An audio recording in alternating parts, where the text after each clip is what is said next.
नमस्कार मु हूँ सरपंच हरियंत ग्राम पंचायत सत्य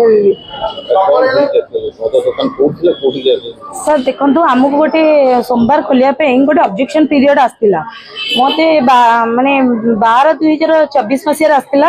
जोटा कि आम ऑब्जेक्शन करूँ मु एकला नुह ग्रामवासी भी करते बिलतुआ ग्रामवासी आम देउलछुआ मौजा जेहेतु जाऊँगी देउलछुआ मौजावासी भी ग्रामवासी भी करते गोटे ऑब्जेक्शन प्लस आम चेयरमैन जो अच्छा ब्लॉक चेयरमैन सी भी गोटे करते सरपंच भी गोटे करते कला 8 मास बंद है केमी खोलला से गोटे प्रश्न उठुची आम चाहूँ यहाँ को स्थानांतरित कर कारण से रास्ता हूँ मुख्य रास्ता चौद्वार कटक को संजोग कर रास्ता जहाँफल आम पाने स्कूल कॉलेज समस्ते से ही रास्ता देकी जाऊँगी जहाँफल कि आम भावुँ जेहेतु पाखापाखि एरिया भितर रोचे पिला अबाट को भी जीवन बहुत प्रश्न उठुची पिला जो अबाट को पलैबे केते माँ केते बापा केते हैरान हेबे से मद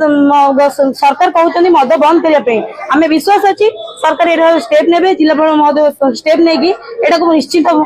स्थानांतरित करेंगे आमर जेहेतु आमर गाँव को संजोग करुच्ची चौदर गाँव को तो आम 3 किलोमीटर हम किंतु आमर गोटे 100-150 मीटर पाखापाखि गोटे साइबर साइंस कॉलेज अच्छी जोटा कि देउलछुआ मौजार अच्छी तो सहीटा पाखापाखि पूरा अच्छी।